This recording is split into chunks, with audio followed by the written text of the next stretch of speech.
এবং এই প্ল্যান মোতাবেক চালাইতেছে ভারতের আরেক সেবাদাস ওয়াকার। আমার কথা অনেকেই বিশ্বাস করেন নাই, অনেকেই আমাকে কইছেন ওয়াকার একটা বিপ্লবের শক্তি। এখন দেখেছেন তো, এখন দেখেন ভারতের সেনা প্রধান বলে তার সাথে নাকি অন্তর্বর্তীকালীন সরকার গঠনের পুরা সময় জেনারেল ওয়াকারের সাথে যোগাযোগ ছিল। অর্থাৎ ওয়াকার সাহেব যখন রাজনৈতিক নেতাদের নিয়ে অন্তর্বর্তীকালীন সরকার গঠনের চেষ্টা করতেছিলেন তখন তিনি নিয়মিত ভারতের সেনা প্রধানের সাথে যোগাযোগ রাখতেছিলেন, রাষ্ট্রদ্রোহী কাজ করছেন তিনি। ওয়াকার সাহেব হয় আপনি বিপ্লবের স্পিরিট ধরতে পারেন নাই এবং হাসিনার আমলের অভ্যাস 2 দিনে ছাড়তে পারেন নাই, অথবা আপনাকে ভারতের সেনাপ্রধান ফাঁসাইয়া দিছে যাতে বাংলাদেশের সেনাবাহিনীর সর্বোচ্চ নেতৃত্ব বিপ্লবের বিপক্ষে কাজ করতেছে এইটা জনমনে ছড়ায় দেওয়া যায়। এইটা বাংলাদেশকে এবং বাংলাদেশের মানুষের মনোবল ধ্বংস করার চেষ্টা।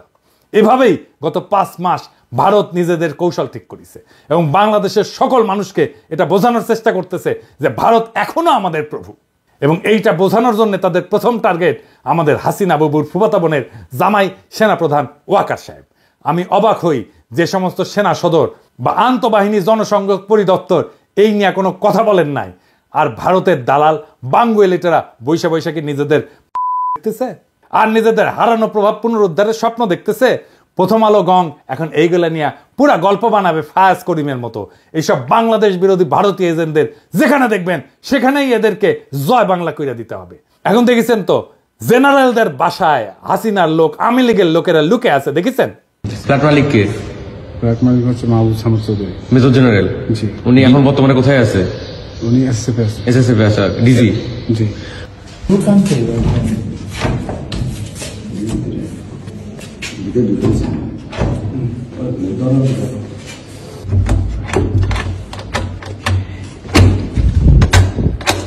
এক্সকিউজ মি, কেউ যদি থেকে থাকেন আসেন, কথা বলেন, বের হন, নাইলে আমরা কিন্তু দরজা ভাঙতে বাধ্য হব। আপনারা যদি ভিতরে কেউ থেকে থাকেন একটু কাইন্ডলি একটু কোঅপারেট করে বের হন, নাইলে আমরা কিন্তু দরজা ভাঙতে ইয়া করব।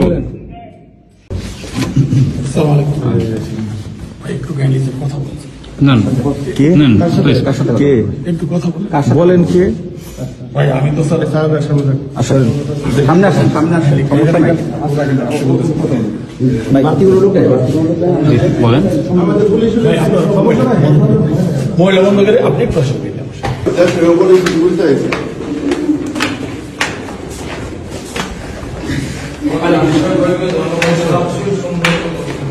তো এখন কি করা লাগবে আমাদের এই সেনাবাহিনী নিয়ে? এর মধ্যে আমাদের সামরিক সক্ষমতা এমনভাবে উন্নীত করতে হবে যেন ভারত আমাদের ভয় পায়। ভারতের সামরিক শক্তি আমরা জানি, সেটা ওয়াকার সাহেবও জানেন। সামরিক বিষয়ে তাই এখানে বলতে চাই না, আমার সাথে যোগাযোগ করলে পরামর্শ দিয়ে দিব। তবে এটা বলতে পারি আমাদের সশস্ত্র বাহিনীকে নতুন নতুন আধুনিক যুদ্ধ বিমান, ট্যাঙ্ক, যুদ্ধ সরঞ্জাম কিনতে হবে।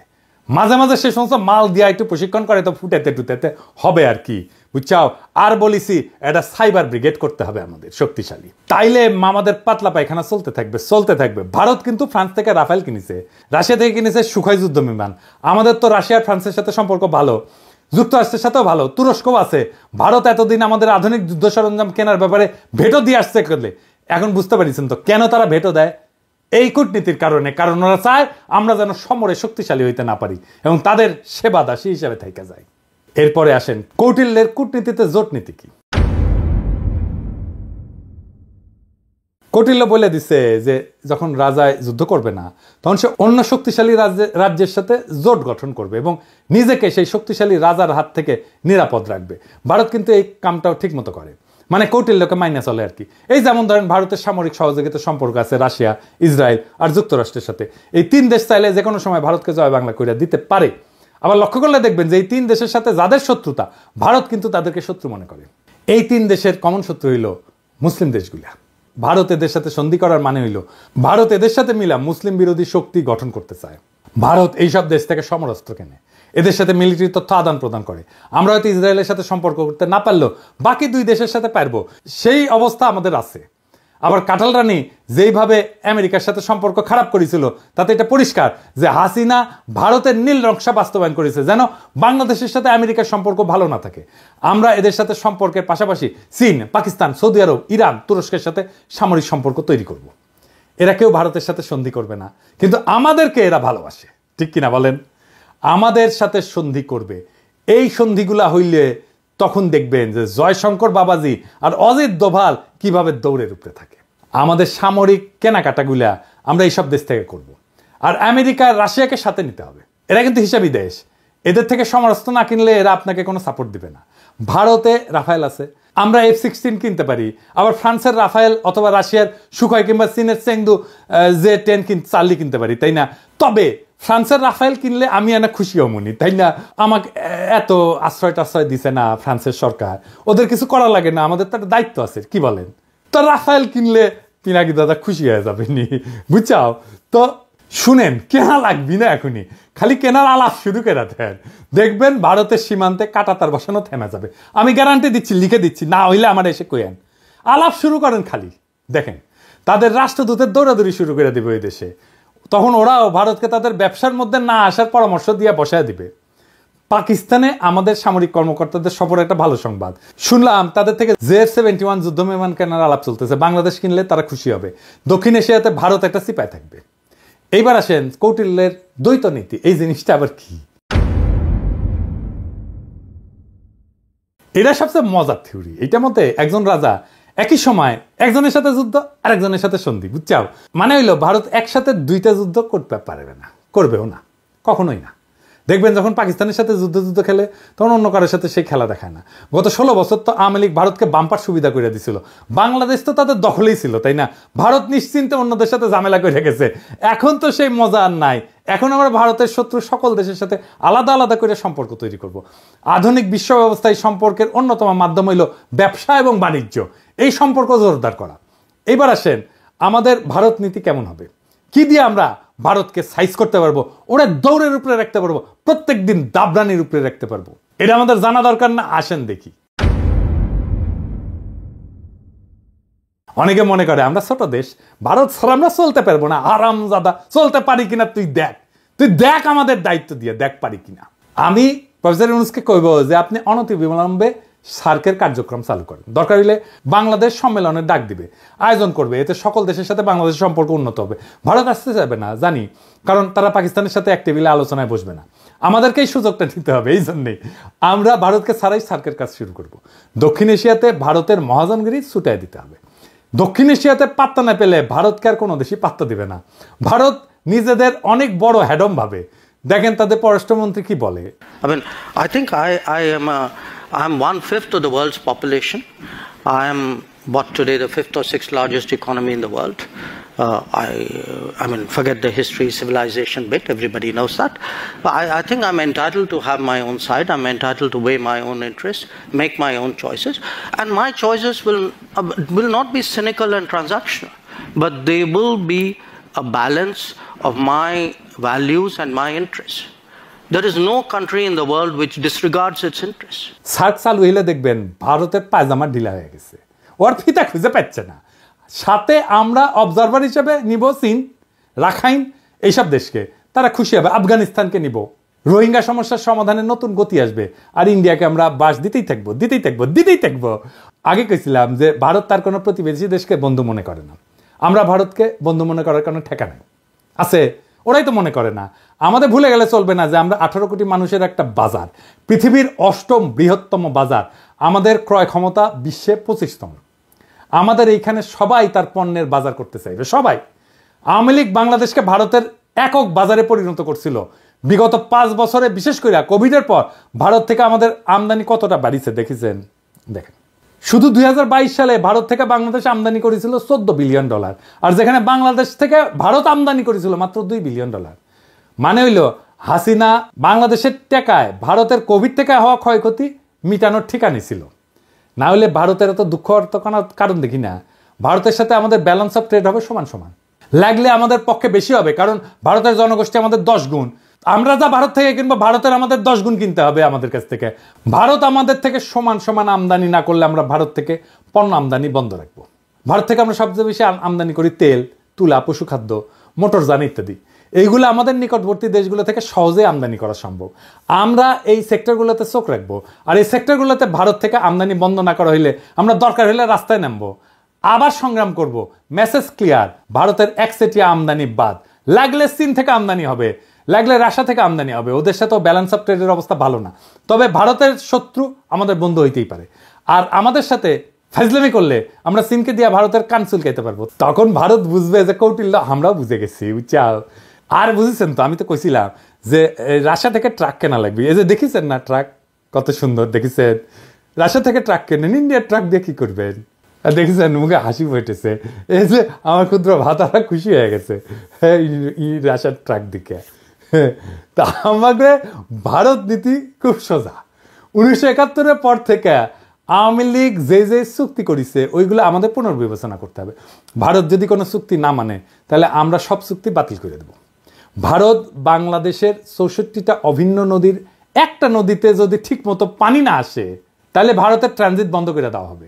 সীমান্তে ওদের শাকসবজি কাঁচামাল যেন পয়সা নষ্ট হয়ে যায়। একবার এই কাজ করে দেখেন, দেখবেন ভারত কিভাবে সোজা হয়ে থাকে। আমরা যেভাবে হাসিনার রেমিটেন্স বন্ধ করে দিছিলাম না, ঠিক সেইভাবে ভারতের বাংলাদেশ থেকে উপরি কামাই যদি বন্ধ করে দেন তাহলে দেখবেন সোজা। ভারতে কেউ শপিং করবেন না, ভারতে কেউ চিকিৎসা করতে যাবেন না। ভারতের টিভি চ্যানেল বাংলাদেশে চালানো হলে বাংলাদেশের টিভি চ্যানেলগুলো ভারতে চালাতে দিতে হবে। আমাদের টিভি চ্যানেল টাকা দিয়ে কিনতে হবে ওদের। এই বাজার হারানোর ভয় ভারতের মধ্যে ঢুকলেই দেখবেন সব ঝরঝরা। সেদিন দেখলাম বাংলাদেশ সরকার ভারত থেকে 1137 কোটি টাকার ডিজেল কিনবে বলে সিদ্ধান্ত নিচ্ছে। কি আর করবো, কি আর বলবো, বুঝতে পারছি না। জুলাই বিপ্লবের পরে আমাদের প্রায় 2000 ছাত্রছাত্রী পান হারাইলো ভারতের সেবাদাসী হাসিনার পুলিশের গুলিতে। এখন আমাদের ডিজেল কেনার জন্য আর ভারত ছাড়া কারোর চোখে পড়ে না। তো এই জ্বালানি উপদেষ্টার সাথে আমার অনেক বন্ধু বান্ধব ওনারা সম্মান টন্মান করে, সেজন্য কিছু কইছিলাম না এতদিন। কিন্তু বুঝেন জ্বালানি উপদেষ্টা সাহেব, কামটা আপনি খুব খারাপ করেছেন। আপনারা ওয়ার্নিং দিলাম, ডিজেল কেনার জায়গা পান না আপনি। হ্যাঁ, আরো তো 6টা দেশ থেকে তো ডিজেল তেল কিনতেছেন। এই যে দেখেন তো, ওই 6 দেশ থেকে ডিজেল কেনা যেত না কেন? ভারত থেকে তেল কেনার দরকার পড়লো? কুরকুরানিটা কই? জ্বালানি উপদেষ্টা সাহেব, আপনাকে জাতির সামনে এই প্রশ্নের উত্তর দিতে হবে। সামে সিকোনে প্রচুর কাম করিচ্ছেন কলে, নাইলে বিপ্লবী জনতা আপনাকে কেন বিশ্বাস করবে? ইউনূস স্যার, আপনি কি এই ব্যাপারে জানেন নাকি বিএনপির সাথে সমঝোতা হওয়ার পর এখন বিএনপির চাপে আপনারা এই সিদ্ধান্ত নিতেছেন? নিলে জানান, আমরা তো আছি।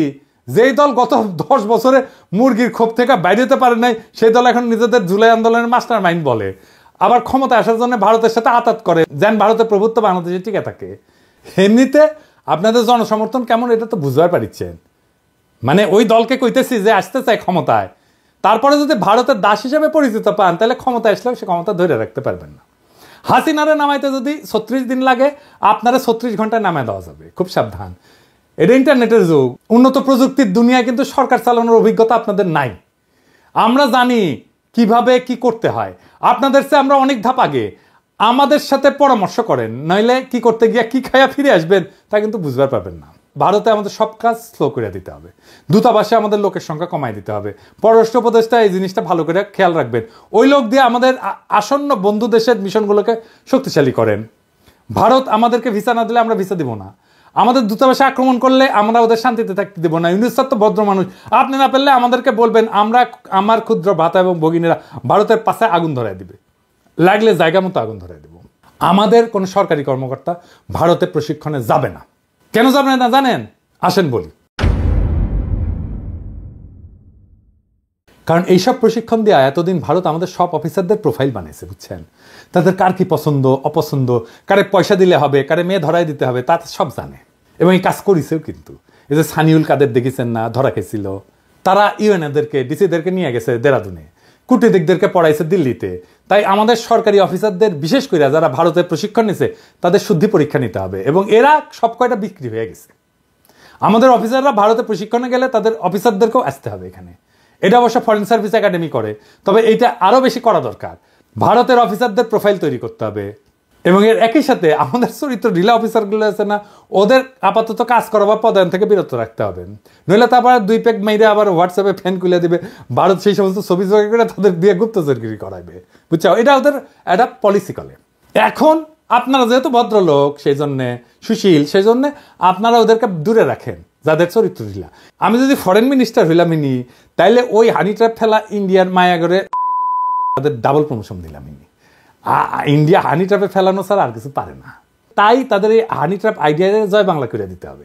যখন কইতে পারবেন পারলে আরো পাঠা, তোর দেশে মায়েরা আমার কাছে আসে কেন, তুই পারিস না, তো আমি তোরে সাহায্য করতেছি, আরও পেটে দিস, বান্দা হাজি। সেই দিন তাদের এই অস্ত্র আর কাজ করবে না, তাদের দর্শন, তাদের ফিলোসফি তাদের বিরুদ্ধে প্রয়োগ করা লাগবে। তখন কইবেন যে পিনাকি যা কইছিল তা কতটা সত্যি, যদিও পিনাকি বাংলাত কছে, বগুড়ার ভাষাত কছে, তাও কলে এটা সত্য কইছে। তাই ভারতে আমাদের সকল সরকারি কর্মকর্তার ট্রেনিং বন্ধ, একেবারে ফুল স্টপ। এবার আসেন শেষ কথা, পররাষ্ট্রনীতিতে শেষ কথা বলে কিছু নাই। এক দেশ নিয়ে পলিসি করাটাও বিপজ্জনক। এক দেশের সাথে সম্পর্ক স্থাপন করা শুধু সেই দুই দেশের ব্যাপার না, অনেক বিষয় মাথায় রাখতে হয়। তবে ভারত যেহেতু স্পেশালভাবে আমাদের গত 53 বছর লুট করে গেছে, তাই আমাদের এখন সময় আসছে ভারতকে নিয়ে ভাবার, নতুন কইরা পলিসি তৈরি করার। কৌটিল্য ভারতের আইডিওলজিক্যাল গুরু বলে, তবে এমন গুরু ওদের অনেক আছে, কিন্তু কৌটিল্যের ব্যাপারটা একটু আলাদা। তাই ইউনূস স্যারকে আমি বলবো, আপনাদের সব সরকারি কর্মকর্তাদের কৌটিল্য পড়ান, বই পড়তে বলেন, পরীক্ষা নেন। ভারত যেভাবে আমাদেরকে সাইকোলজিক্যালি করাপ্ট করেছে না, আমরা এখন ওদের সাইকোলজি শিখবো তাদেরকে করাপ্ট করার জন্যে। আজকেই আর ফল আসবে না, কারণ সরকারে তাদের অনেক গোপন সেবাদাসী আছে। তবে এইভাবে আগাইলে আশা করা যায় আমরা 5-10 বছরের মধ্যে আমাদের হারানো মেরুদণ্ড আবার ফিরে পাবো। আর আওয়ামী লীগ হইল ভারতের দাস, দেশের শত্রু। এটা আজ আবার প্রমাণ করলাম, এটা দর্শন দিয়া করলাম। এইবার অনেকে তো বলে যে পিনাকি নাক বুঝেই বলে, তাদের জন্য সমালোচনার আহ্বান রইল। ভারতের পররাষ্ট্রনীতি আমি যেভাবে খুইলা দেখাই দিলাম, এটার বাইরে কোনো কথা আছে কিনা। ভারত নিয়ে যে দালালি করবে তাদের কলে খবর আছে। আপনারা সরকারি পদ্ধতি সামলান, আর আমি তাদের স্থায়ী সেবাদাসী প্রথম আলো আর ডেইলি স্টার দেখতেছি। এরাই মিডিয়াতে উল্টাপাল্টা লিখবে, মানুষকে ভারতের মুখাপেক্ষী করতে সব চেষ্টা করবে। আগাম কইয়া দিলাম আপনাদের প্ল্যান, চেষ্টা করে দেখেন, ফাল দিলে কলে খপ করে ধরবো, ধরে ফেলামো। জিয়াফতে এখন লোক হচ্ছে ক্যাঙ্কা, দেখেছেন? আজকে আয়োজিত হতে যাচ্ছে সামাজিক জিয়াফত। এই জিয়াফতের উদ্দেশ্য হলো শহীদ পরিবার, আহত সহযোদ্ধা এবং ছাত্র জনতাকে সম্মান জানানো। এই জিয়াফতে 5000-এর অধিক মানুষকে গরু জবাই করে খাওয়ানোর ব্যবস্থা করা হয়েছে। আমরা যদি চারপাশটা একটু দেখাই, আপনারা এই পাশটাই দেখেন কি পরিমাণ মানুষ এখানে স্বেচ্ছায় এসে উপস্থিত হয়েছে। তাদের উপস্থিতি প্রমাণ করে শহীদদের প্রতি সাধারণ মানুষের এবং আহতদের প্রতি সাধারণ মানুষের ভালোবাসা এবং আবেগ কতটা বেশি। বাড়ির সামনে কলে গরু ফেলামু আর জবদমু, গরু ফেলামু আর জবদমু, কাইন্দা কলে কুল পাবেন না। তখন আবার কয়েন না সাবধান করি নাই। ইনকিলাব জিন্দাবাদ।